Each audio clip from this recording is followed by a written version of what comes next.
Do you guys have Star Trek 5? Do you guys have a copy of Star Trek 5? Do you have Star Trek 5? Do you have Star Trek 5? Am I even in this one? Do you have Star Trek 5? Do you have Star Trek 5 by any chance? Y'all got Star Trek 5? Do you have Star Trek 5? Thank you. Thanks. Thank you. Thank you. Thanks. Woo! Thank you, sir. Thanks. Thank you. Do you have Star Trek 5? I'm sorry. I just got rid of my last copy. Stick around to the end of the video to see what the gang's reviewing next week. But first, a message from our sponsor. I'd like to thank Audible for sponsoring today's video. What would it look like if we listened more? Audiobooks are motivational, inspirational, and conversational. Audible has the world's largest selection of audiobooks, and now with Audible Originals, they have even more content that's made specifically for their members. Every month, Audible members get 1 credit good for any audiobook they choose, plus 2 Audible Originals from a curated list. Right now I'm listening to True Indie, Life and Death in Filmmaking. That's by Don Coscarelli, the creator of such films as Phantasm, The Beastmaster, and Bubba Hotep. Hell yeah! To start your 30-day trial and get your first audiobook for free, just go to audible.com/Cinemassacre. That's audible.com/Cinemassacre, or you can text Cinemassacre to 500-500. Thanks again, Audible. Now, on with the show. I always thought it was funny with Star Trek 5, with this ad here, because it's Kirk holding the VHS tape of the movie that his character is in. So if the character is holding the movie, it just blows your mind. It's a paradox. Yeah. It is a paradox. Well, look, you know, Star Trek, there's so many parallel dimensions. Maybe Kirk traveled to a dimension where Star Trek 5 had just come out on VHS.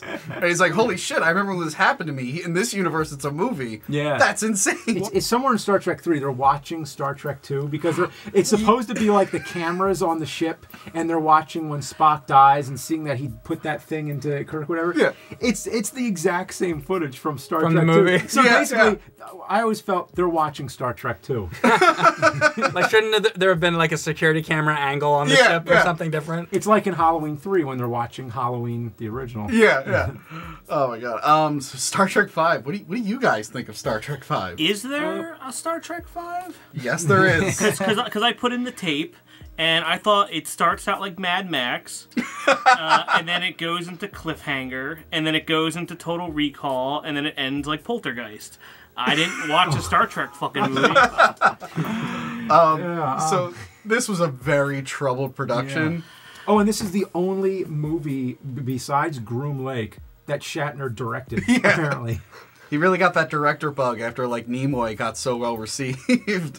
Maybe. And he decided to do it, but, like, this movie was a mess right from the beginning. Like, none of the writers, like Gene Roddenberry stuff, hated Shatner's idea.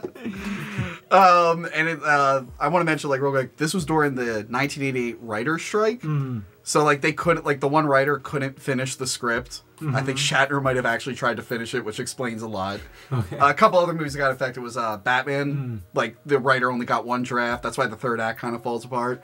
And Halloween 4 is basically a remake of Halloween 1 because the writer only had, like, a week to do the script, and he handed it in right before the strike started. Yeah. So Star Trek 5 is fucked right from the beginning, and then it limped along ever since. Are you talking about those movies sitting right over there? Yeah, those 3 movies that all were hit by the writer's strike. Okay. You know, and so I've seen Shatner talk about this movie in person at conventions and stuff, and he'll tell you the movie got fucked too. Yeah. The writer's strike, and the main thing he usually mentions is the budget. He had gone and lobbied for however the hell much money he needed to make the movie, and they gave him 1/5 of the amount of money he needed, but they still had to make the movie anyway. Yeah. The big story that I've heard him always tell is at the end of the movie there was supposed to be this amazing scene with rock monsters and all this stuff, and all these guys were going to come out, and it comes closer and closer to the time of them filming the movie. And they said, okay, we're going to have 20 rock monsters. And then they're like, well, we don't have the budget for that. He's like, okay, well, give me 10. And they're like, okay. And then 2 weeks will go by and like, we can't do 10, 5. And he's like, 5? Really? All you can give me is 5? You know, and I can just imagine him, but Fucking rock monsters. That's the way movies go all the time. Yeah. But then comes the day of the shoot. They're out in like the woods or whatever with the cameras, and they have one rock monster. And it's like, all right, one rock monster. Let's see. The guy like comes out, and it's like this horrible like shit looks costume. so bad. He wanted 20, he got one, and even the one they have like looks like shit. And it's just like stuff like that. So they totally cut it. Wait, speaking of rock monster, Galaxy Quest references the rock monster. I was just about to say. That's how good Galaxy Quest is. It references deleted scenes from Star Trek movies. I just have to point out, Justin's face on your shirt is so badly. Well, it's when it was like his face was folding into itself when you're just sitting there. I mean, you won't be able to replicate it again because now you moved it. But the way it was earlier, it was so disturbing. It just looked like the eyes were collapsing into the nose, and it looks to me kind of like the face of God when he at the end of the movie when he says, you know, is this what you imagine God to look like? That should come up. Is this the voice of God? One voice, many faces.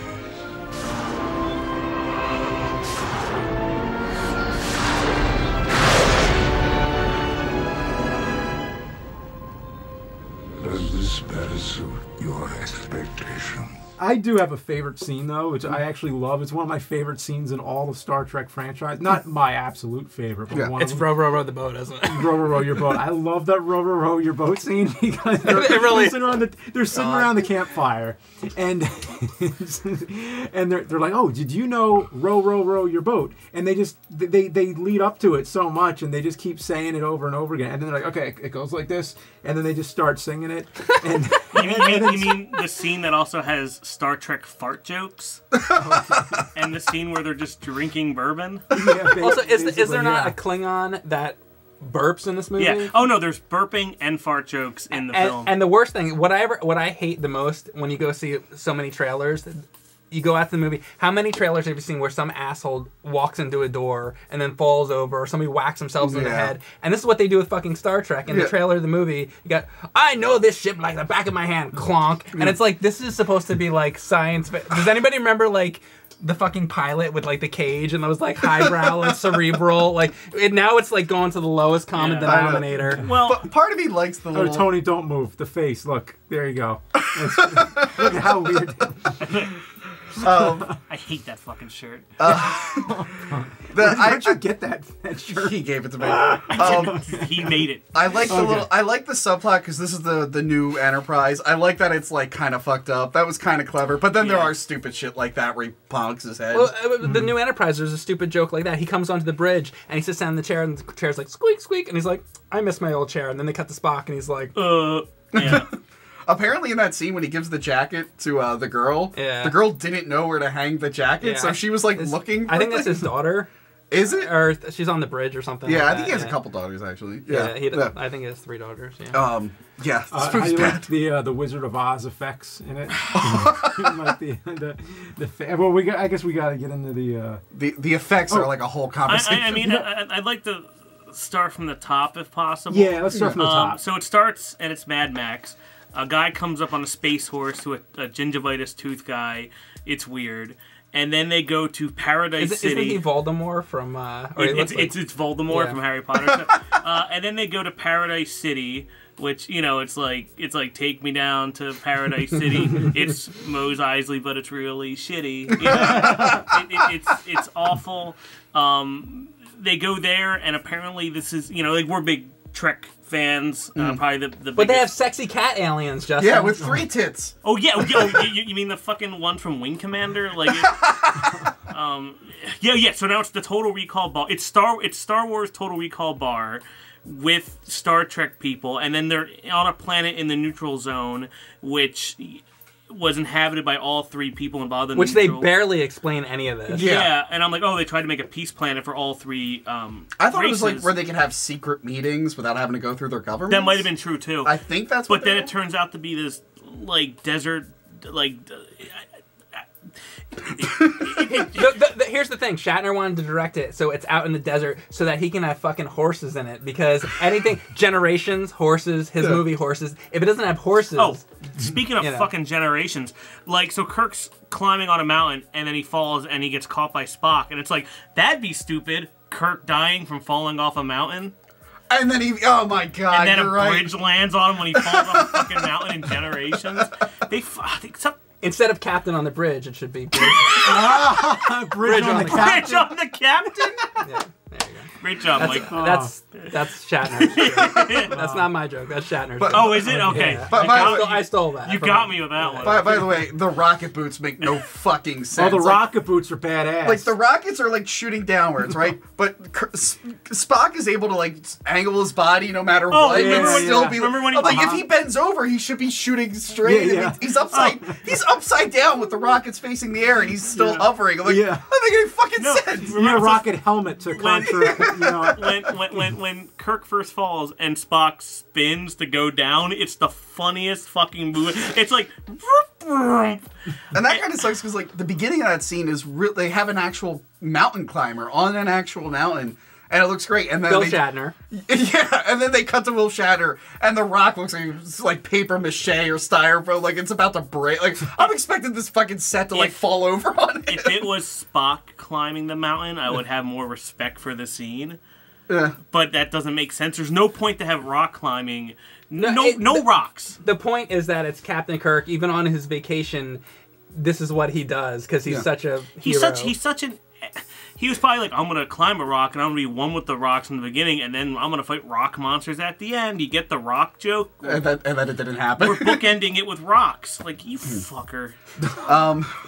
Stop ruining Star Trek. I'm so tired. Speaking of Kirk, so, you know, everybody knows the Shatner impression, like the way people impersonate him all the time. Yeah. And I think I learned it from Mike, and I'm like, and I remember thinking to myself, like, I don't really see him talk like that much. He talks like that. Yeah. But in this movie, he does the most Shatnerist, like, lines that I've ever seen in one specific part, and it's basically the part when he finds out that Cybox is Spock's half brother. Yeah. And he goes into this like Shatner thing, and it's exactly what people do when they. There's many scenes in the original series too. There's risk is our business.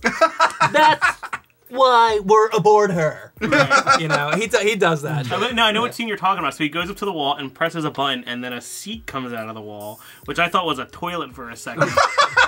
And then that's when they're in the prison. What's funny, I remember this specifically because next to the button it says "Do not operate" or something when in space dock, so you can't sit there when the ship is docked. What the fuck is that thing he's sitting on? I don't know. And then he goes into the whole monologue about like, of course you don't have a half brother. Yeah, I would know because we're friends. You know, the last 50 years of Star Trek. Do you remember that? He doesn't. And I like how Spock is like, it wasn't my brother. It's my half brother. It's like.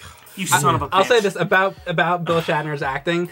Had he not been so over the top like that, there would never really have been Star Trek because him being so comical made the show funny enough to make it so the show wasn't just dry and boring. Yeah. So if you hadn't had that, the show would have just flopped completely. I mean, I like Shatner. Everyone talks crap or all the BS with Takai and all that kind of stuff that goes on, and them fighting and stuff like that, and screen time and whatever. But I like Shatner as a human. And I will forgive Star Trek V. I will forgive his war crime for everything else he's done in Star Trek. But 5 is just so bad. Yeah.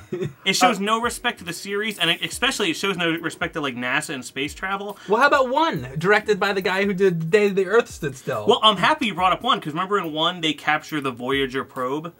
But it's the Voyager 6 probe, which isn't real, right? Yeah. So they made this fake probe that launched like nowadays or whatever, and then it turns into the thing that they have to fight. Which, by the way, that whole movie is just a copy of an original series episode with the changeling. Yeah. But in this one, they stumble upon the Pioneer 10 probe, which is a real Earth probe, like NASA. It's in space right now. It's like the second farthest thing from Earth right now, like in real life.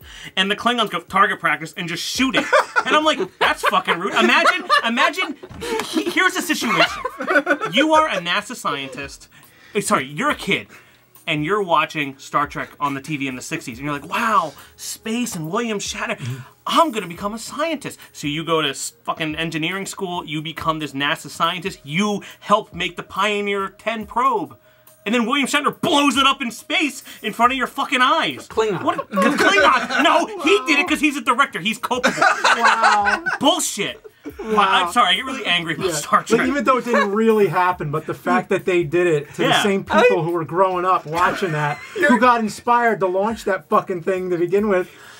You're so sweaty and red right now, and you're like, fucking Klingons and fucking Star Trek! Listen, he's sitting there wearing my face on a shirt that's all compressed. You guys are bringing up things about Star Trek. I'm sorry to bring up something about Star Trek in our Star Trek 5. Oh, did you? And actually, isn't this? I think you mentioned the Changeling, but isn't this a lot like Shore Leave and Way to Eden? Probably like a lot of Star Trek episodes. They did a lot of that later on. Like the original first episode of Star Trek: The Next Generation is really just a copy of the fucking. At the last minute, Gene Roddenberry's like, "Oh shit, I got to come up with something for the show," and they're like, "Oh, there's that Tree Lane character. I'll just use that." It's so confusing. I've calmed down. Okay. It's so confusing because they're like, "Oh, we're going to see God. Oh, so we're going to heaven," and they're like, "Nope, we call it Eden." Can we just mention that first of all? That the plot of this movie is that they're going to find God. Yeah. That is the final frontier. Which I mean, if you're gonna do that, go for it. Yeah, because they backed out of it. Well, the thing is, well, again, the one writer left, you know, to pick it or whatever. And they kept pitching the ideas of all right, what if they found God? And the producers and whatnot are like, no. Because then when it's not, no. So what is it then? Like if it's the closest I can think, I looked up fan theories. It's basically like Q or one of the other omnipotent kind of other It's probably like a prison for that thing, and then they go, "Oh, how'd you get here? Oh, we flew through the thing. Okay, well, take me out, and I'll destroy the universe." Yeah, he could be like a Q sort of thing, and the other Qs imprisoned him. I don't know the name of the other Qs. I'm sorry. It's an evil alien, basically. Yeah. So I thought that was a letdown. I was like, wait a minute, they just well, they can't actually find God, you know? Yeah. Okay. But that's what the whole movie was building up But if you're not going to go for it, don't do it at all. Don't half-ass it. Let's say they let him do it, and it is God in the thing. Is it the God of just that galaxy or all galaxies? There's billions of galaxies. Or it could be a God of the people on that planet. And something like that. What I want to know is where the fuck did Cybok even know how to get there? Yeah. Why does Cybok know that he's there, you know? I guess because he researched it and whatnot, and they show he uses, because there's actually a scene that I really like, but he's basically like the other Vulcans, but he allows himself to have emotion and stuff, so his abilities are a little different. The best scene in the movie is when he's showing McCoy and all their pain and how he can get rid of it, and that's a really well done scene. Well, DeForest Kelly crying over his dad and stuff. So Cybok has this ability because he allows his emotions to enhance, and I really love that scene. And I'm like, this is good. And then Kirk has this great message about how we need our pain to grow. This con man took away my pain. Damn it, Bones, you're a doctor. You know that pain and guilt can't be taken away with the wave of a magic wand. They're the things we carry with us, the things that make us who we are. If we lose them, we lose ourselves.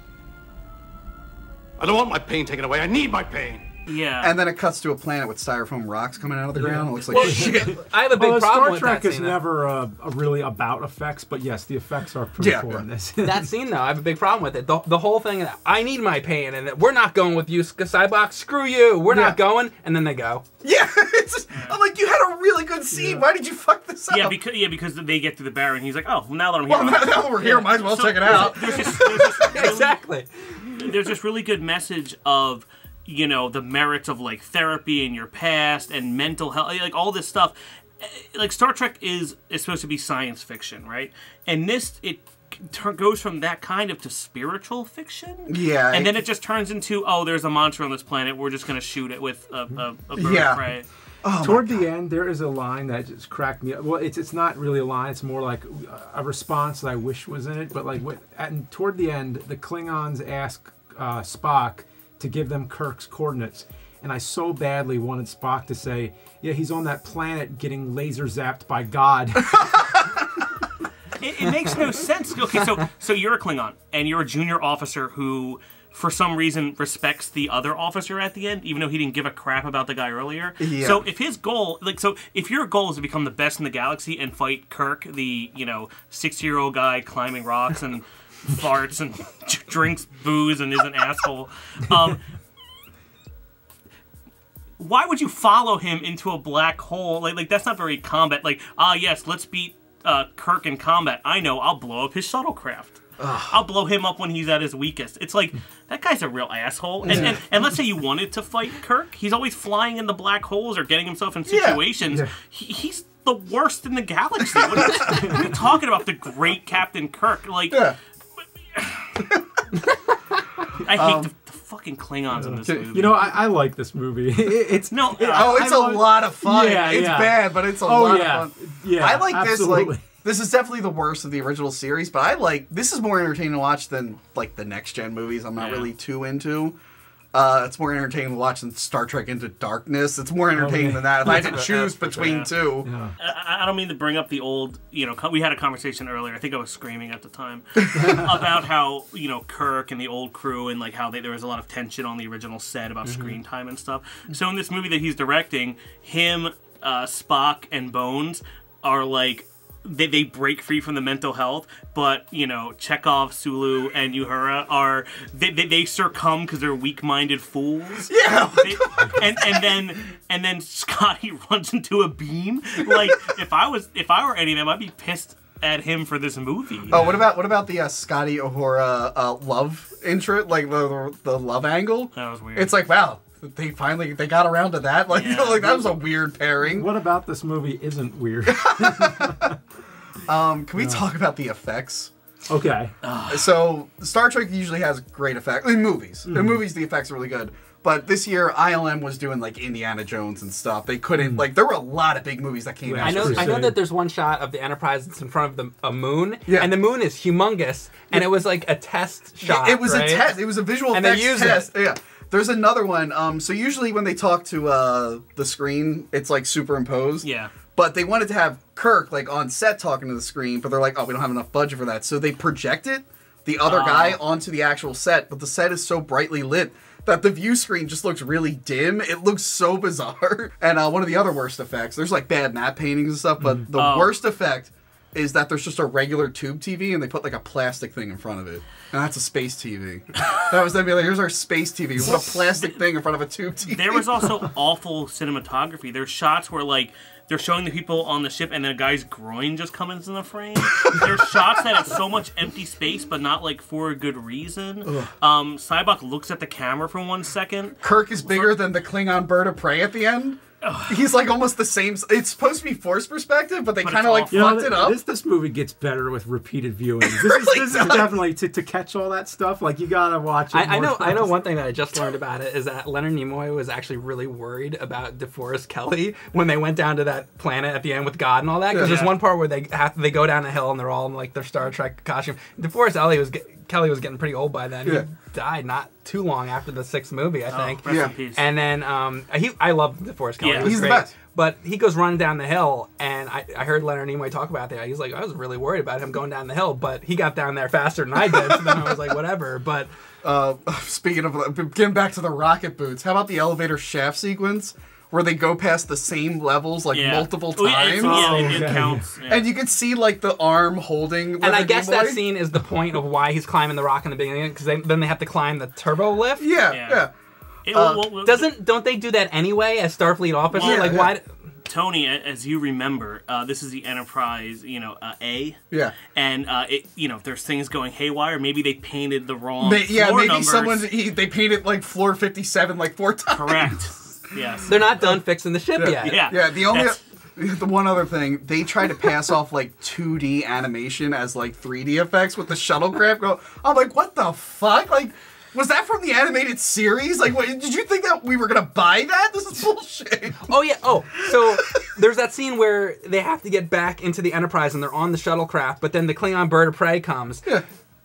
I believe they're on the shuttlecraft with the Klingon ambassador guy because they had just come down from the planet. Yeah. Why did they not have the Klingon? And they did this on Star Trek: The Next Generation. I don't know why they didn't do it in this movie.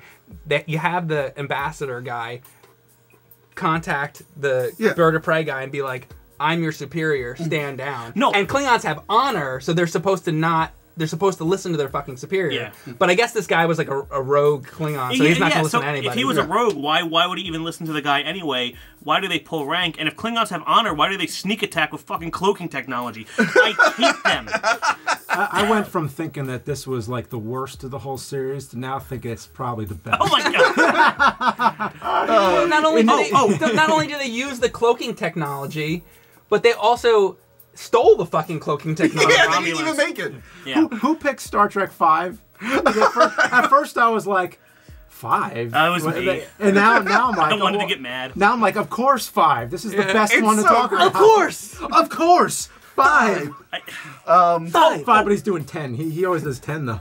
You know, he can't do this, you know. Oh, yeah, he can't. Oh, In Star Trek 3, they had to, like, tape his hand. I can do it on this hand. I can't do it on this That's hand. weird, huh? Boom.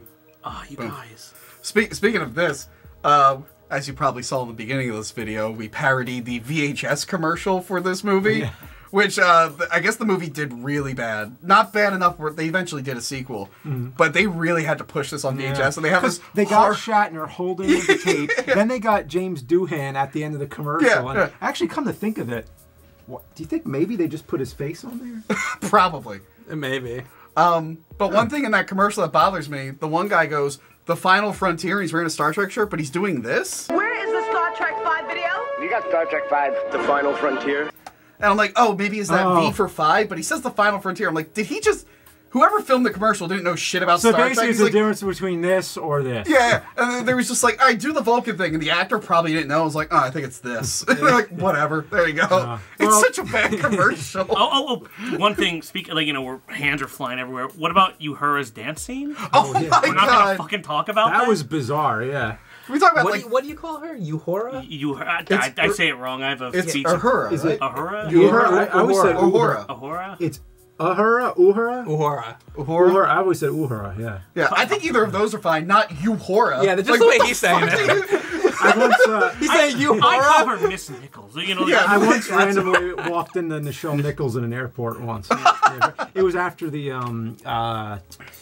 Nickel City Con convention. Yeah. Nickel City Con convention. I should just say Nickel City Con. Because I'm saying convention twice. William Shatner told my ex that I was an asshole behind my back, but we're not going to get into that story. Wow. Fuck him, he made Star Trek 5. He's not allowed to call me an asshole. This movie does something that I really appreciate. It makes me really like Star Trek 6 so much better. It makes me like Galaxy Quest better, and it makes me like Star Trek Voyager a lot better. Can we mention how this movie is just wiped from the canon? They never reference anything that's ever happened in this. David Warner shows up in Star Trek 6 as a completely different character, really? And they're like, whatever. Yeah. That whole thing, we met God, don't worry about it. You could do a whole film all about that entity they find at the end. That you know, well, not even that. Explain like, what they blow it up. They can't do a film after it. Well, they could go into like its backstory or something, and plus, like, what does the backstory matter? Blow stuff up. Here's the thing: the center of the galaxy is now open for people to explore. Like, what else is in there? I got two things. One, talking about that. The center of the galaxy, everything revolves around it. It's because it's like giant black holes and singularities. You can't go there because you'll die. Yeah. Second off, I just fixed the ending of the movie. Here's what happens. You never see the conversation between the big fat Klingon and the junior, whatever. He goes to him, and the junior guy's like, screw you, I don't care, I'm gonna go kill Kirk, he's the best in the galaxy. And the guy's like, why kill Kirk when you could kill God? And the guy goes, that'd be sick. And then they beam aboard, take it over, and then shoot God. But I'm like, that'd be a cool conversation, because that's what his goal is. Like, imagine him going back to the Empire, he's like, guess who I killed?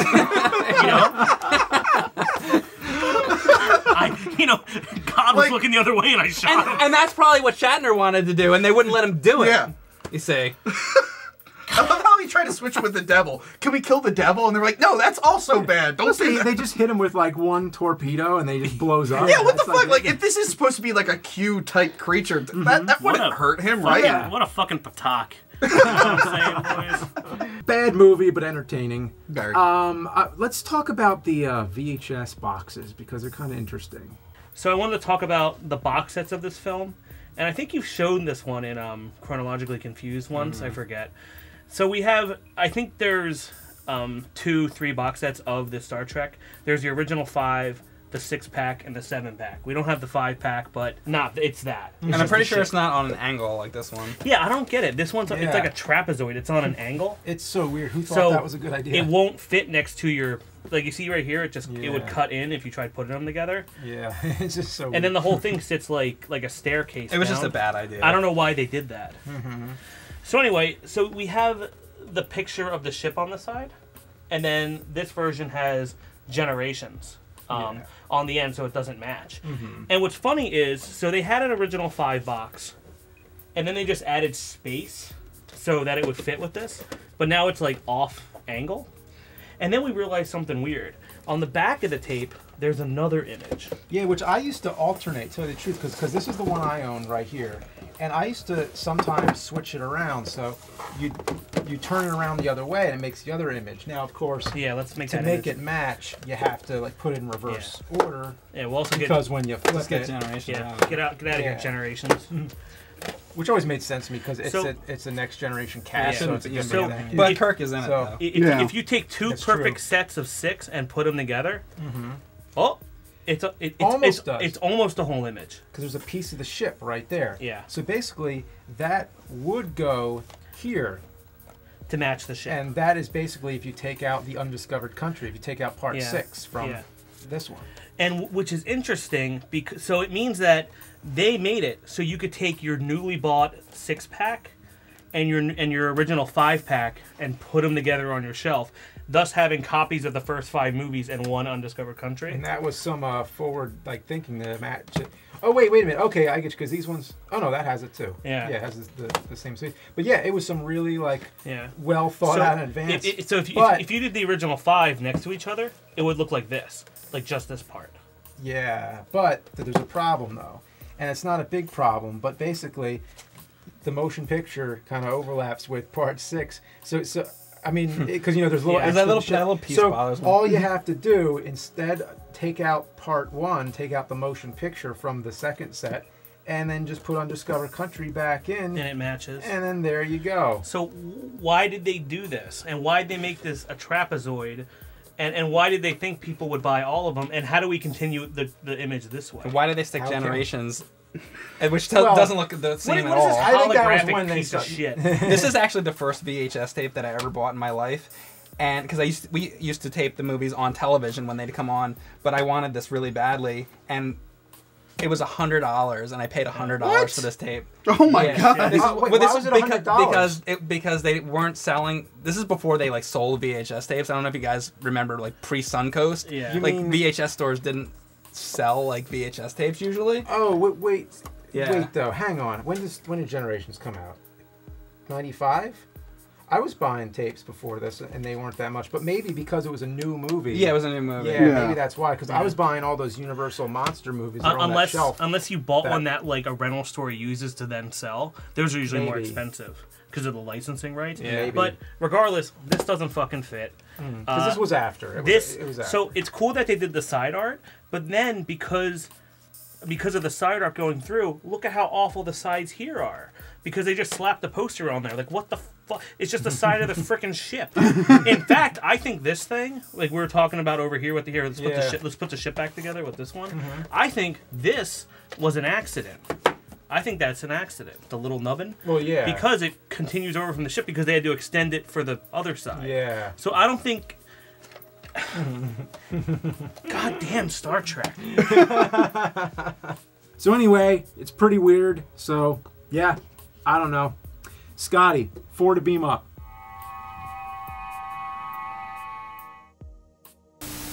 Next week, the gang reviews Annihilation. Thank you for checking out Cinemassacre Rental Reviews. Take a look at our other videos, and if you want to get some sweet Cinemassacre merchandise, head on over to store.screenwavemedia.com.